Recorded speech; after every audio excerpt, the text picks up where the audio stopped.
Good afternoon. This is Jesper Tanning, and I have my colleague Heidi Kristensen. We're going to talk about AI-enabled collaborative teams. So we have gathered 6 steps to AI-enable your team. Many of us has probably worked with agile cross-functional teams where we have a lot of different roles that collaborate and work together and can deliver solutions and services or whatever they need to deliver. And the big question these days is, what about AI? What happens when we put AI into this team? How will that work? We will try to give you a little bit of inspiration today, how you can build AI into the team and how you can enable this team and hopefully be even more high performing than it is today. And what could we help this team? What could be the benefits of AI enabling a team? Well, we could actually use it for several things. We could improve task solving. We could do things more efficiently and with higher quality, but we could also add new skills. If we have a skill that we need in the team, it could be a security architect that could be handled by a new AI assistant. And we could do team development. We just yesterday had a course about AI enabled team coach for Scrum Masters and team coaches. And we try to use AI to help the team to evolve and develop, and that can also be used for that. We're going to talk about workflows and processes and how we can improve the processes in the team. This is the new era we are in, where we have a new teammate in the team. We have made 6 steps. So what could be the first step to explore here? Exactly. The first step we have put together is about remember to be curious instead of feeling pressure or using pressure to embrace this AI-enabled setup within our teams. So that's what we're going to take you through today, these 6 steps. And the first one, bearing in mind around curiosity, there is a little background maybe just to get us going is to think about how fast this is moving. This is a snapshot from January 2023, so when OpenAI released ChatGPT for the first time. And what's interesting to see at that time was that they reached 100 million users within 2 months. So at the time, really beating very popular other applications as you see here on the screen, but still just giving us some indication of how fast things are going and has been from the change that we saw with the release of ChatGPT 3. And things are moving. The question is where we are on the curve of acceleration with AI, whether we are at a turning point or even starting to move along the line. But the message is quite clear that this is something unlike what we have seen earlier. We've had technological revolutions coming and catering for companies having to figure out how to embrace it or maybe not make it. This time it's changing in a pace we haven't seen before, but also broadening out the possibilities, like we're also already exploring a little bit here today. But at least that really can put us under a lot of pressure, but it could maybe also remind us to stay a little bit calm and be curious and take that approach into it. OpenAI, they came up almost a year ago with this 5-level scale into how they see the future moving with artificial general intelligence, like this is approaching here. After summer last year, Jesper and I was presenting this the first time, talking about the first level 1, because that was where we were talking about that we had current AIs like ChatGPT that we could talk and they could talk like humans, as I'm sure a lot of you also experience it. They keep evolving and get more and more good and convincing. So bear in mind that when this was put up less than a year ago, this is where we were at that stage. And then they pointed at level 2 would be when we could solve basic problems like a PhD could do it. And that's for sure where we are. We now have models that can do it very convincingly and in good quality as well. So at that point, they were looking in the future, but now we can look back and say, okay, we have that for sure. Level 3, they pointed at, would be where we imagined that we had AI agents that were capable of putting action behind some of our users' behalf and do some performing. And that is also what we have at hand today. So far, the steps are also where we are now. And then there's level number 4 is around that AI can create new innovations. That might be starting in different formats, but that's probably still where we're looking in the future. And then the question is when or if we will get to a level 5 where AI can perform the work of entire organizations of people, or whatever maybe the picture will look like at that time. So Jesper, what about us as people when we're looking at this? So that's a good question. We can see that AI is developing quickly these days. But what about human development? Do we also need to develop ourselves when AI is developing? Yes, we have to. At the current level where we got the chatbot in our hands, we had to learn some skills. We have to learn to prompt and how to use it in different cases and stuff like that. And that's where a lot of people are these days. We have to use it as a tool. But if we reach the second level where they are sometimes a little bit better than we are actually to do things, or at least they are faster, then we have to explore some dynamics between humans and AI and develop a new perspective of how we can interact between humans and AI assistants. When we have agents, and we actually have agents already now, we have to think about how to delegate work to these agents. And with that, we probably also have to have some deeper ethical considerations about when we delegate work to AIs. Can they also take decisions on our behalf when we are not in the loop? We have to understand how we delegate, how self-managing and even evolving systems can work under our supervision. And we also have to use our gut feeling sometimes. Is this really a good idea to delegate work to an AI? Or how much work could we delegate, and should we still stay in the loop as humans? And what about the next level? AI can create new innovations.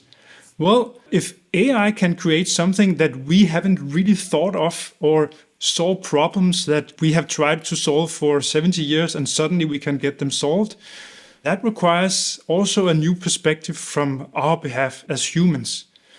And we believe that we have to know ourselves a little bit better. We have to practice leadership when AI can create something that is entirely new for us.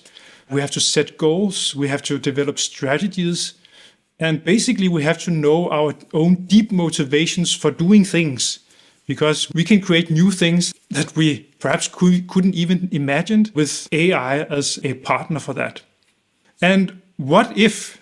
So we don't know if this will happen in the near future, but what if AI can perform the work of entire organizations of people? One person could do the work of, 200 people. We're not there yet, but we know that companies, they are talking about it.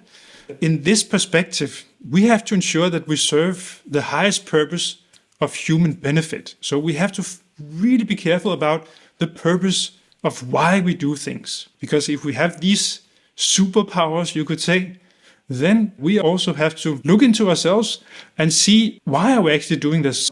What would serve the benefit of other humans?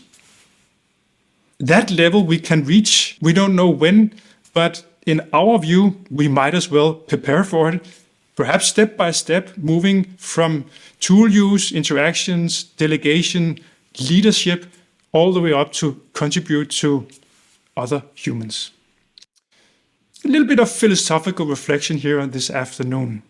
And with that said as well, we can either put our hats on, like I talked about before, and feel the pressure and maybe a little bit of fear as well, or we could also have another approach, thinking more about the curiosity and all the things moving in front of us and giving new opportunities. But what do you think about curiosity versus pressure, or how do we feel about this whole thing?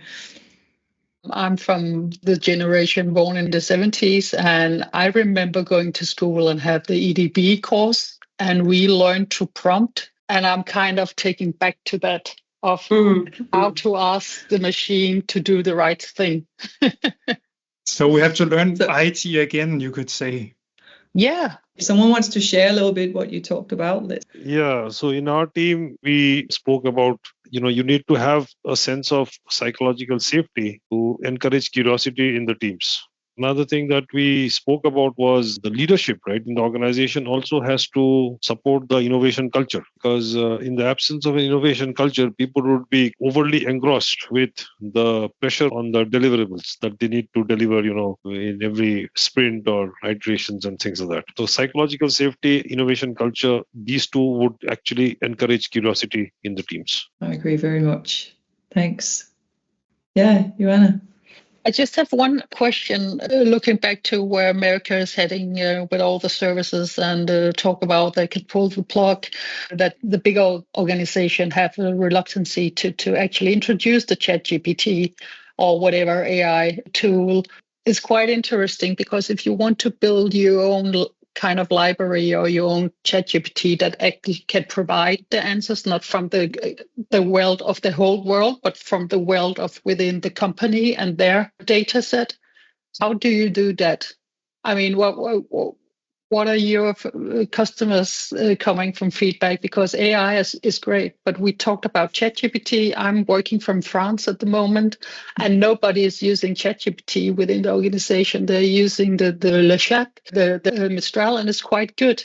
And even one of the bigger companies in like the worldwide big company have invested in the French Mistral. So what are the movements on that and the thinking? I mean, maybe that's why the organization or the leadership doesn't want to support innovation using AI. So I know Heidi is also using the chat, of course, to try it out and see how that works. And I also know that Danish companies also have built chatbots that are based in Denmark and can be used by the public sector, for example. So we'll cover it a little bit actually later, because there is a lot of possibilities regarding AI assistants. We don't have to use ChatGPT if we don't want to. We also have a hand from Klaus. Yes, my reflections are that in terms of curiosity, that my curiosity is on the move when I see the value in the things. And then I get even more curious to see where I can actually harvest some time-saving stuff or provide value very fast in my trivial daily work items. So that's where I see that I become more curious and see the possibilities in this AI area. That's good. And it's good to hear that we seem all to acknowledge this approach into curiosity instead of pressure. And hopefully we can hold on to it when maybe reality starts to get more and more visible out in the companies, that we need to figure a way how to embrace this. Let me move on just a little bit. Our second step out of the 6 steps we put up here for you today is something around both agreeing on purpose and principles. We have 4 principles very much inspired by Ethan Mollick, who has recommendable perspectives on how to interact and how to approach all this new era we have in front of us. What we have put up here are 4 principles that all throughout what we've been working with here in our company is leaning towards these principles, checking in, are we keeping them alive, and are we actually following our own principles? Since everything else is changing and evolving as it is, principles are there to keep holding us on track. So I will just very briefly just give you some headlines on the 4 principles for inspiration here. The first one, use AI everywhere. So that is still something that we keep challenging ourselves and each other with, is to experiment. Where can we use it? So places where we normally wouldn't do it, we're really trying to challenge ourselves and each other to involve AI and see if it can come up with some suggestions. And that gives you a huge insight into how things are evolving, also trying the different tools out. So really to remember to experiment, because that also gives you the awareness of where it can assist you, but also where it can work against you, or maybe where your job role or whatever it might be might change in the future. So to give you the possibility to stay on top and be aware of what's going on. And then we have the second one that's very dear to our hearts, is really to keep human in the loop, remembering what is it we're good at, and maybe we're looking into a future where we can explore and open up for even more of being human if we can get help with some other things. So AI still works best with human help, where we use our judgment and expertise. So of course that also requires we keep building on our expertise and don't hand it over to artificial intelligence in the long run. And then a good reminder is that still, even though it is getting better, but it is wired to make us happy more than being accurate. So we do need our judgment, and we need to know and make sure we're accountable for what we do, because we can still not count always on the answers that we get. And then really put us being humans into play, maybe even more than we sometimes do at a busy day at work. So reminding us for that as well in this principle. And then a good recommendation is to treat AI as a person, knowing what kind of person is it, what is the purpose, what is the context I'm using it for. So far, there are 4 approaches that could be a good reminder in how to approach it. And the first one is the intern. Think of it as someone very eager, very fast at producing a lot, but maybe not always getting it right, or the quality isn't there. So having that awareness when interacting with AI. Could also be a different one, like a co-worker that we will share with you shortly, and how could that look like as well? Maybe doing part of the work and interacting in that approach. The third one could be as a teacher. So using it as someone that teaches you something that maybe you need to improve some of your skills or learn something about a topic that you're not aware of. How to maybe AI enable a team could be a question to ask it as a teacher. And finally, using it as a coach. Have it for sparring, help you to get better at something, or coach you in how am I doing when I present something. Have it listening in and give you some feedback on it, or whatever it might be.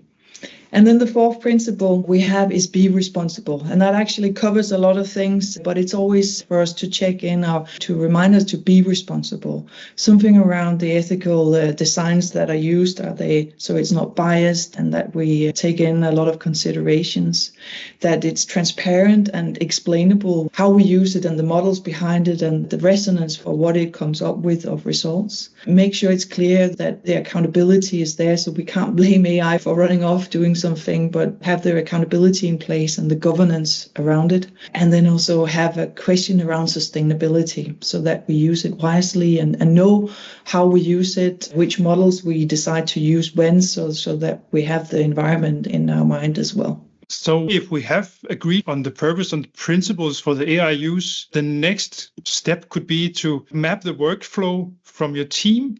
It could be a good outset for us to see where could we AI enable the things that we do in the team. How could a workflow look? Well, this is just an example of a team I worked with once. Here we have stories that the team has to deliver. They could be clarified in terms of business need. They could be clarified in terms of UI, where we make some user interface for a small amount of functionality described in these stories. And we could also make something called solution design before we have them ready for development, ready to take into the sprint. Solution design in this case was a developer who looked at these stories and considered any new services and any new designs that has to build into the system.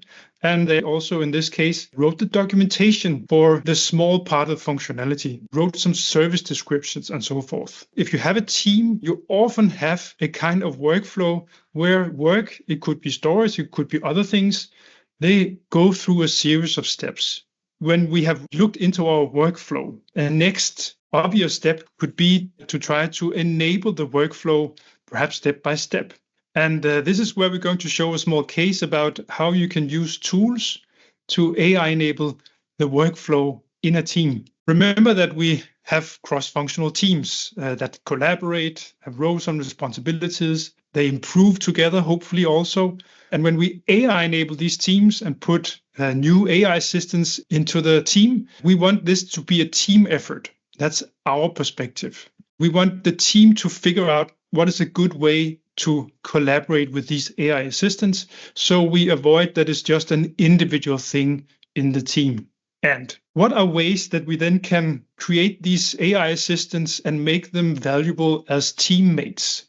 Well, there are many different AI techniques, and I'm not going to cover all of them today, but you can make custom AIs. Some of you probably have tried that. We can make an architect, for example, or we could make a tester, a UXer, and we can also give it tools and APIs. These days, I would say that they are integrating tools, but we could improve that a lot. But they are really looking into how we can give tools to AI assistants so they can help us with doing things and not just chatting with it.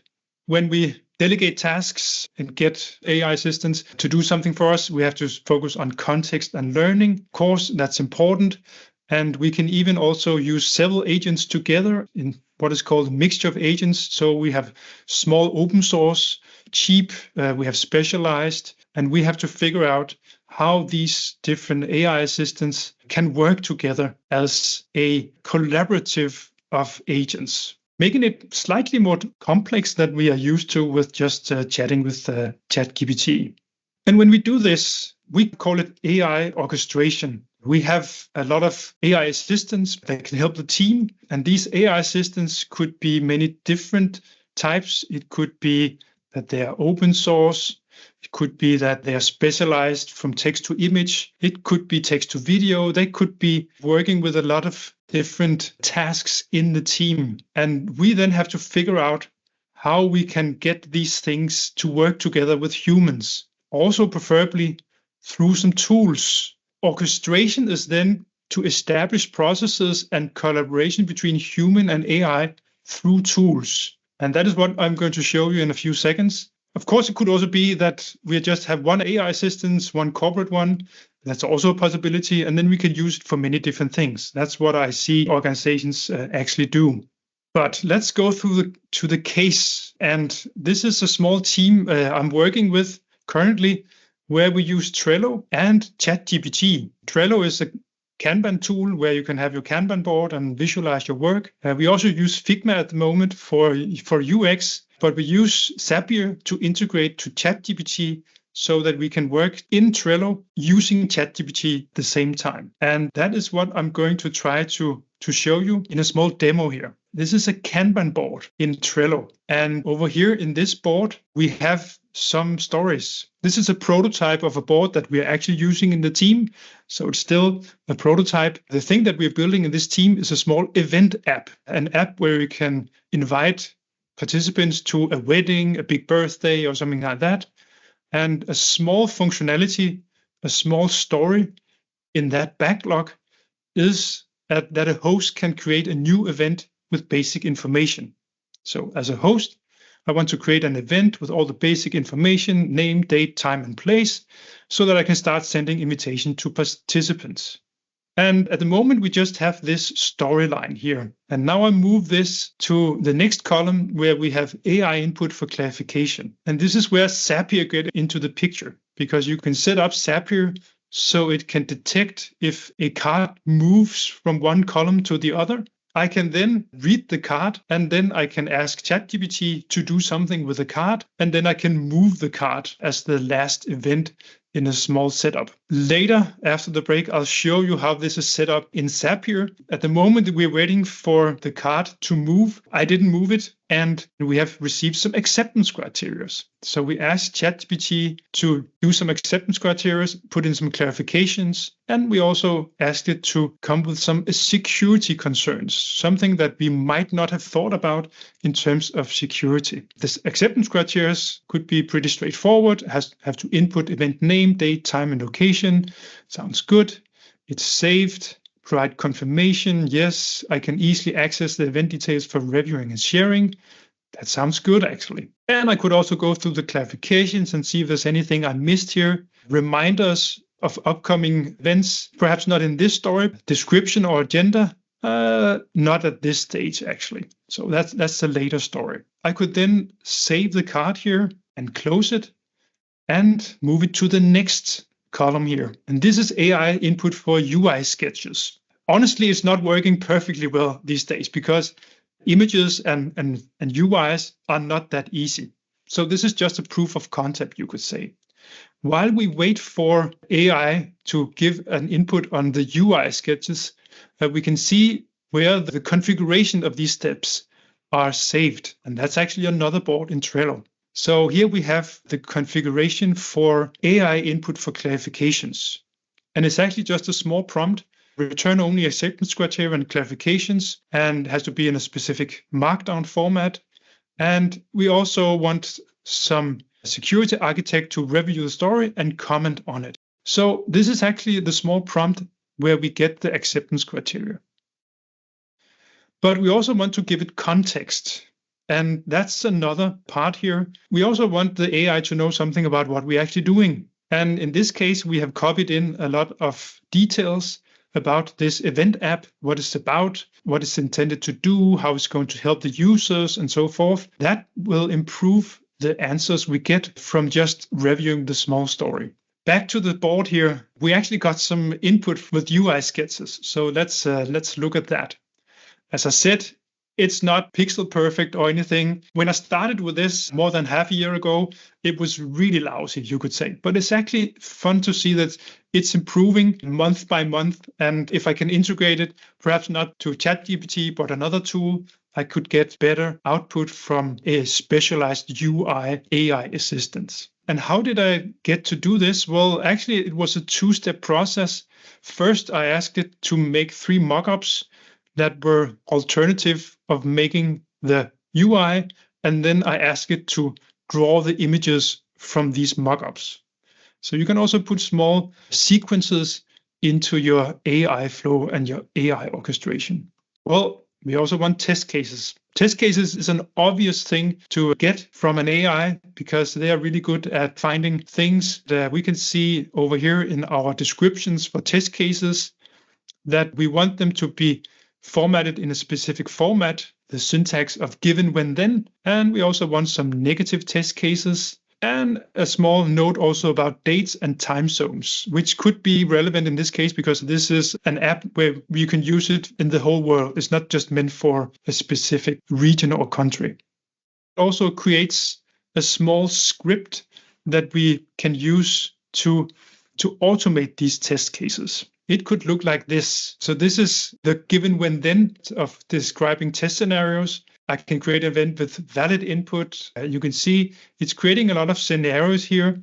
And I would also suspect it to something with invalid data or input or missing times down here, invalid location data, and so forth. We could say that, well, is this too many scenarios? Well, if it is, then we have to talk with the team about how many scenarios do we actually need.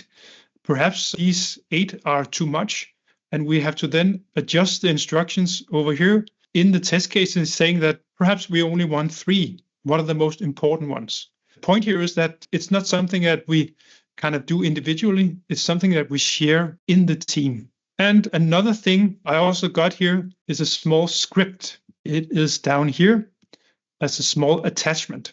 And I have to download the attachment. I have to open it in a viewer. This is also generated from the same test cases. So this is a small Python script where you can see that it has used the test cases to make some code where you can prepare to automate these things.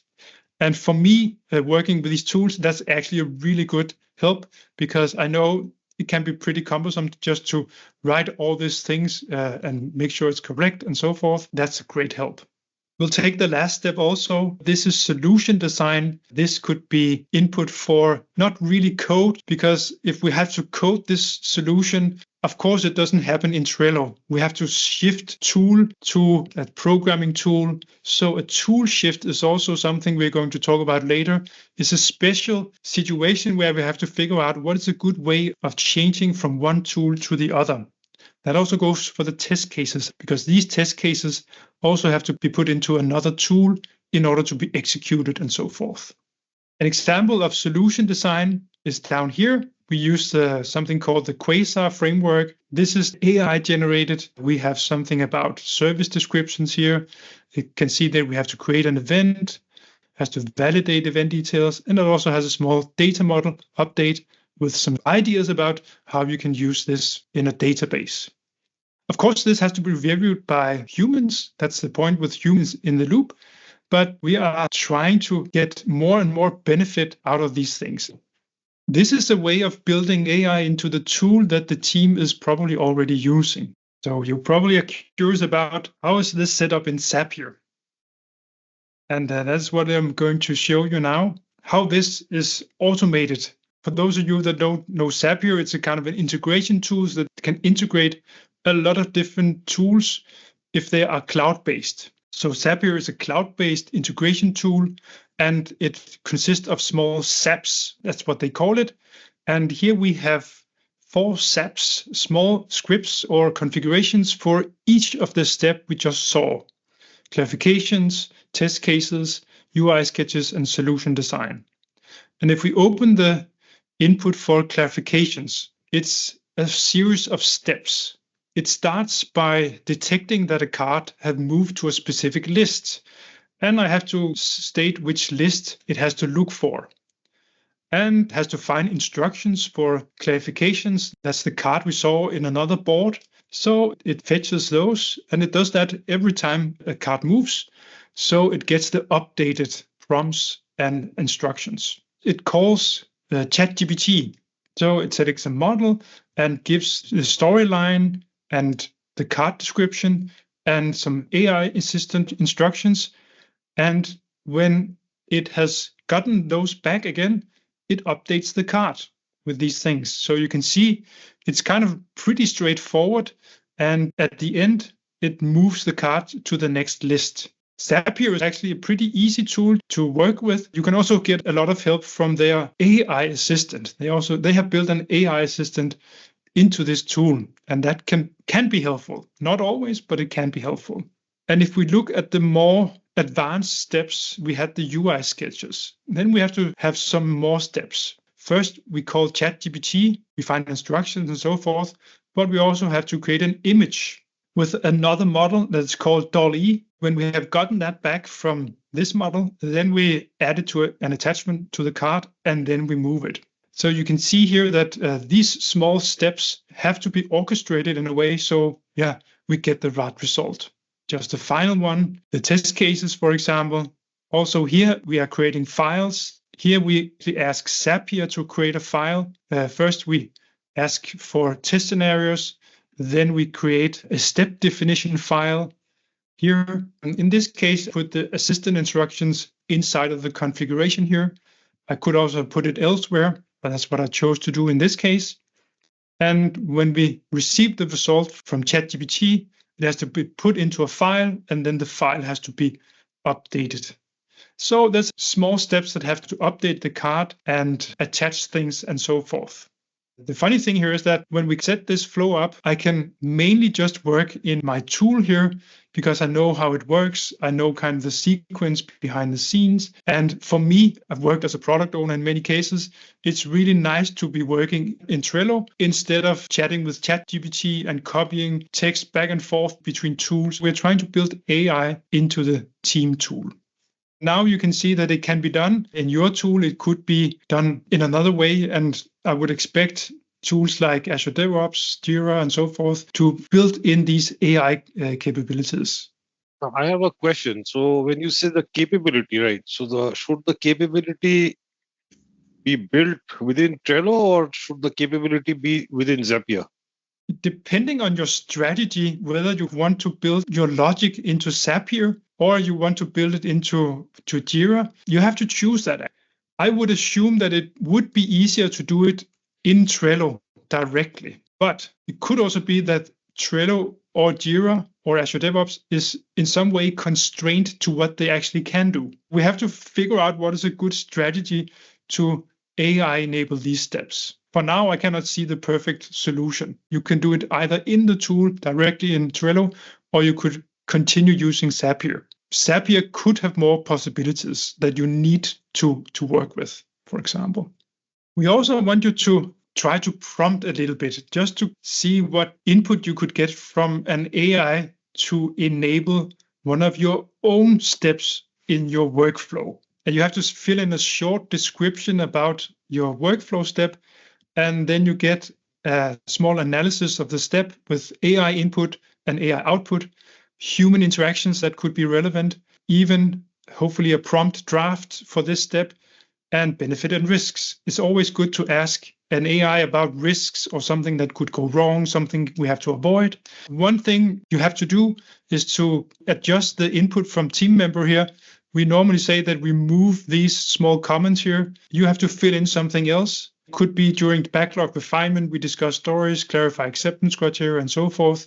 Write your own small description of the workflow step. You don't have to write a lot of text, I would say. Execute the prompt, and see what you get out of that with AI input, output, human interaction, prompt draft, and benefit and risk reflection. So what do you think, Rajesh? Did it help anything? Yes, it gives a lot of useful insights, things like, which we normally miss out. For example, when we do a backlog refinement, usually we tend to overlook a product goal because we are just mindful of the fact that stories during the refinement process needs to meet certain conditions, right? For example, it should be well documented, there should be a primary person, the dependency should be identified, the risks should be identified. But what we tend to overlook is the big picture, the product goal, which it is specifically highlighting over here. Yes, I totally agree. As a small example of, we can also get help to orchestrate and AI-enable the team. So why not use AI in that process also? Hopefully you got some inspiration. When we enable a team, we have to make it a team effort. That's what we talked about previously. That means that we will share prompts, experiments, lessons learned. There are some aspects that are important to consider when working with AI enabling of teams. And I'll just mention 4 of those tool shifts. Shifting tools from Trello to another tool could be a test tool, could be even also Zapier is also a new kind of tool that we're switching between. We have to think about what is a smooth workflow here for the team to work with.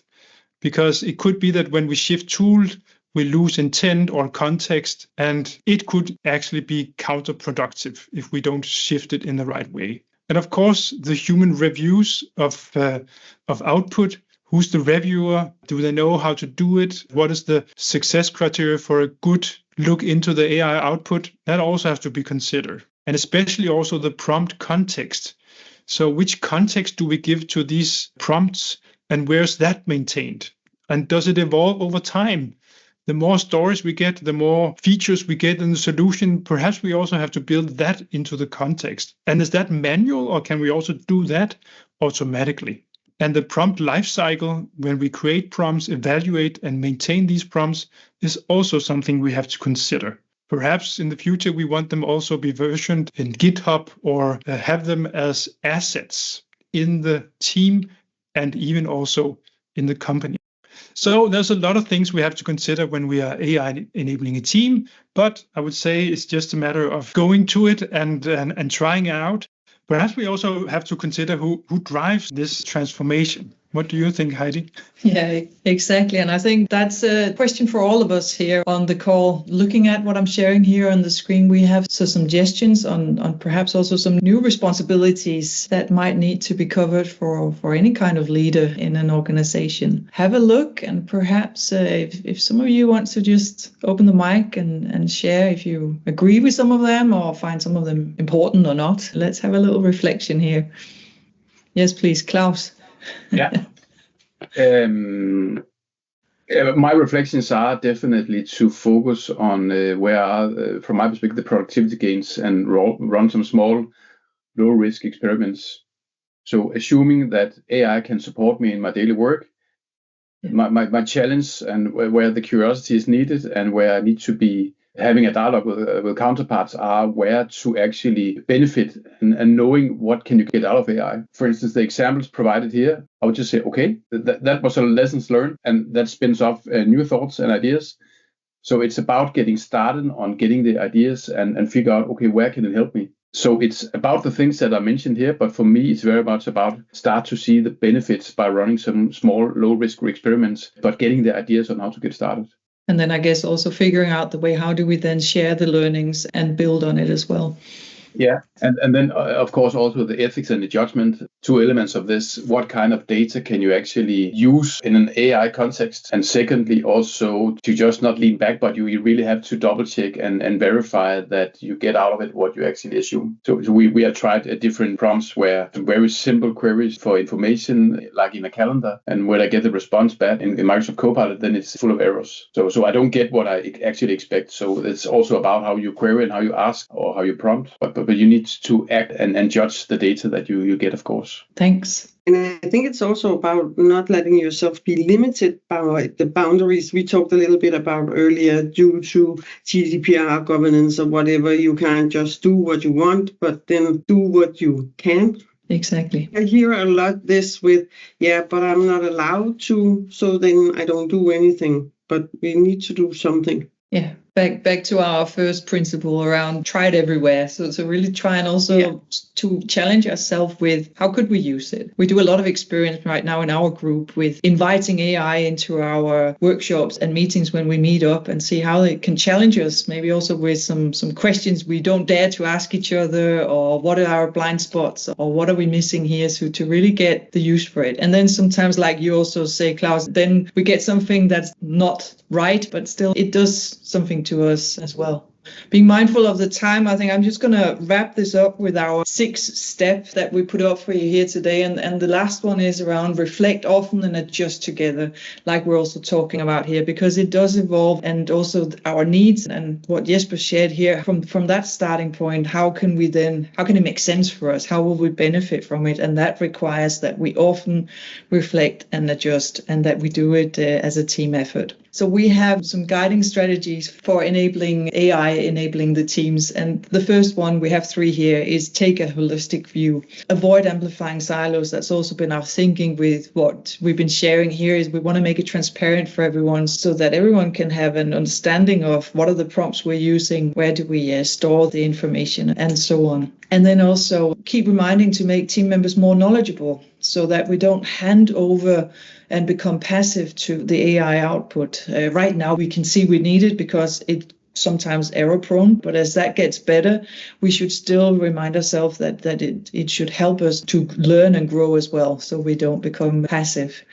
And then finally, also this practice continuous transformation, understanding that this can reshape how we work. So to be curious and clever about that, so that we can use that and take it into an advantage, and maybe get to do more of the things we love to do or we're very good at doing, and get AI to fill in the gaps where it might more be just work that needs to be done. So let that be the last sayings on our suggestion for 6 steps into how we can AI enable our teams.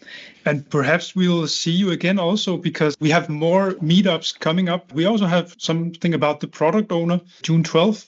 And after summer, we have challenged ourselves to make a small event about learning AI with Lego. And we also have some courses, a new course coming up with advanced prompting that also includes a certification, a 2-day course where we really dive deeply into how can we create prompts and get the results that are valuable, relevant. And 2 courses, product owner and team coach. We just had the team coach yesterday, actually. Really good course where we dived into a lot of prompting from a team coach perspective, which is also an important role, of course, in the team, helping a team to make this AI transformation. Thanks a lot for joining this afternoon. Hopefully you got some inspiration. It was nice to see you today. Thank you all. Yes, thank you. Bye.